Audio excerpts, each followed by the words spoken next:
Hola amigos, yo soy Alex y sean bienvenidos al desempaquetado y revisado del Invicta Pro Diver 36851. Comenzamos por ver rápidamente, pero esta vez no tan breve, desempaquetado de este reloj Invicta, que adelanto trata de una combinación de colores especial. Como pueden ver, viene una gorra regalada con las insignias de la marca al frente. La gorra es muy genérica, pero siendo gratis, pues bien recibida. Ahora veremos el empaque en el que llegó este reloj de buceo. Al parecer viene bien asegurado con plástico. Podremos leer que la caja ha sido fabricada en China en este cartón. La caja es de plástico color amarillo, con broches grises, que muchos ya conocen. Al parecer trata de una caja seca, artículo muy apreciado como herramienta y por los buceadores deportivos, que en este caso no sé qué tan hermética sea. Los broches laterales son color gris y de plástico, y se accionan eficientemente. Al abrir la caja observaremos la garantía de Invicta y un adorno de cartón que protege la pieza. Este reloj pertenece a la línea Pro Diver de Invicta y como pueden observar viene cubierto de plástico en todos lados para evitar marcas por las vibraciones en el transporte. El brazalete también viene forrado de plástico. Si aún no lo sabes, menciono que este diseño está levemente inspirado en el Rolex Submariner. Lo sabemos desde que reconocemos su manecilla estilo Mercedes. El dial analógico o tablero es color gris oscuro metálico, en un tono que en lo personal me agrada bastante. Sobre el fondo de la esfera encontraremos el logo de Invicta a las 12, un fechador a las 3 y los textos de resistencia a 100 metros al agua a las 6. Sobre las letras de la resistencia al agua podremos ver una figura de un tiburón martillo, que en lo personal me gusta mucho. Todo lo que encontramos sobre el fondo de la esfera son placas metálicas aplicadas, incluso el perímetro de la ventana fechadora. Los indicadores de hora están cubiertos de pasta luminosa blanca y su contorno tiene este material metálico que resalta bastante y le da una sensación de mejor calidad. Además, junto a estos encontraremos una franja texturizada que me da la sensación de haberse inspirado en el movimiento de las olas del mar. Los indicadores de minutos dentro de la circunferencia de la esfera sí son blancos y se encuentran impresos. Contamos con un bisel exterior con los números del 1 al 11, siendo el 12 reemplazado por esta protuberancia que tiene pasta luminosa aplicada, con fines de medición, supongo. El bisel tiene el primer cuarto de color rojo oscuro, donde podremos encontrar una vez más la figura del tiburón martillo entre las 2 y las 3. El resto es color verde. Esta combinación de colores en el bisel no es casualidad, ya que trata de una edición alusiva a la Revolución Mexicana, así que porta verde, blanco y rojo, colores principales de la bandera de este país. La caja tiene acabado cepillado y pulido en ella, encontrando el grabado de Invicta en el canto izquierdo, detalle que muchos odian, y la corona se posiciona en el canto derecho. El brazalete es estilo Jubilee. Este contiene acabados cepillados y pulidos alternados en sus eslabones, produciendo un efecto estético muy agradable. Ahora vamos al siguiente apartado, materiales. El cristal de esta pieza es Flame Fusion, de acuerdo a los datos que proporciona la compañía. La caja, bisel, corona, tapa trasera y brazalete con broche son todos de acero inoxidable en tono plata. Muy bien en cuanto a esta característica que nos proporcionará una buena durabilidad. Las asas de la caja tienen un acabado cepillado algo brusco, mientras que los cantos de la caja y del bisel tienen un acabado pulido bien logrado. Ya hablamos sobre el grabado de Invicta a este lado, mientras que al lado derecho encontraremos la corona firmada entre las clásicas protuberancias que la protegen.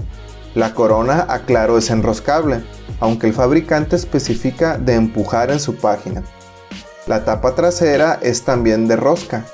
Al ver esto nace mi duda del por qué este reloj no resiste 200 metros al agua y tan solo 100. Principal diferencia entre otros Invicta como el 8929 OB, con 200 metros de resistencia. Te dejo la tarjeta aquí en la esquina para que vayas a verlo si te interesa. Además de estar grabada, podremos observar información de la pieza importante, como el origen de manufactura del movimiento que es japonés. Pero lo que más me llama la atención es el logo de Invicta Pro Diver acompañado de esta mantarraya, y un poco más abajo, Master of the Oceans, detalle estético que es para el disfrute de quien lo porta solamente, pero que nos avisa la atención al detalle que Invicta le dio a este reloj. El brazalete estilo Jubilee también es muy agradable. Sus eslabones de acero inoxidable sólidos portan peso y sensación de calidad a la pieza. No cascabelea, se siente bien acabado y ensamblado. El broche viene firmado con las insignias de Invicta y, como podemos observar, cuenta con 4 microajustes para que puedas vestirlo cómodamente. Muy buenos materiales, características y detalles estéticos de este Invicta 36851. Como único pero, mencionaría que es contradictorio lo de ProDiver, con una resistencia de 100 metros al agua. Fuera de esto, quedo bastante satisfecho por el precio que pagué. Te invito a suscribirte y dejar tu like si te gusta el contenido de este video y canal, y te invito también a seguirnos en Instagram. Funciones. La corona de 2 posiciones nos permitirá ajustar la hora y fechador de este reloj. Desenroscamos con cuidado y colocamos la primera posición. Girando hacia adelante lograremos ajustar el fechador. Botamos la segunda posición, giramos hacia adentro y podremos colocar la hora a nuestro gusto. Empujamos la corona a una posición neutral y enroscamos para asegurar un cierre hermético en la caja. El bisel es bastante difícil de girar, resbala bastante a los dedos, pero de alguna forma también garantiza que no se moverá de posición sin la intención de hacerlo.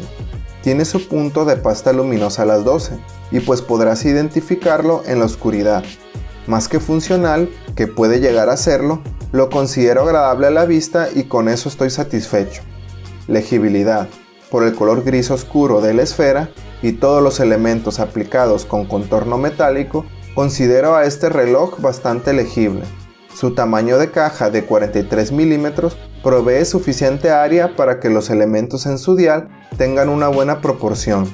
La lupa cumple con su función como cualquier otra. La ventana fechadora se mira bien desde varios ángulos. En condiciones de luz moderada podrás leerlo a primera vista, mientras que en condiciones de luz mínima o ausente podrás leer esta pieza pero por un tiempo moderado.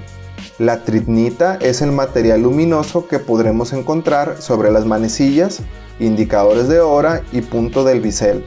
Recién cargada toma una coloración verde, bastante agradable de ver. Bajo la luz del sol podremos leer también por completo el dial de esta pieza. Tenemos algunos brillos provenientes de los acabados del bisel, caja y brazalete, pero nada que obstaculice de manera real la lectura. Este reloj me parece normalmente preparado en el apartado de legibilidad. Estética. Ya se mencionó que es un reloj inspirado en otro, por lo cual, además de las dimensiones y combinación de colores, contamos con un diseño que se ha conservado vigente y estéticamente en todas partes. Debo de aclarar que mi muñeca mide 16.5 centímetros, así que puedes darte una idea de cómo te queda este reloj, o compararlo directamente con el tamaño del Casio Marlin, que son más o menos las mismas proporciones. Conclusiones. Mis conclusiones en esta ocasión son positivas. La combinación de colores la elegí por un motivo personal, así que siempre puedes buscar la que más te agrade y esté disponible. Los materiales son correctos, al igual que su calidad y acabados. Sigo sin estar de acuerdo del por qué solo resiste 100 metros al agua. Sin embargo, no creo necesitar más de eso para usarlo toda la vida. Su movimiento es japonés y aunque no sea la razón por la cual compré este reloj, sí da algo de tranquilidad saber que no es de origen chino. Si ponemos esta pieza junto al Casio Marlin, podremos pasar un buen rato disfrutando de una buena plática relojera sobre cuál conviene más. La caja amarilla no es lo principal, pero es un espacio de almacenamiento seguro y llamativo para tener en la repisa. El brazalete es de eslabones de acero inoxidable sólido, así que también es de buena calidad. Si te gustó el contenido de este video, te invito a ayudarnos con tu like y compartiéndolo con tus amigos que pueden estar interesados en esta clase de relojes e información. Yo soy Alex, muchas gracias y hasta el próximo video.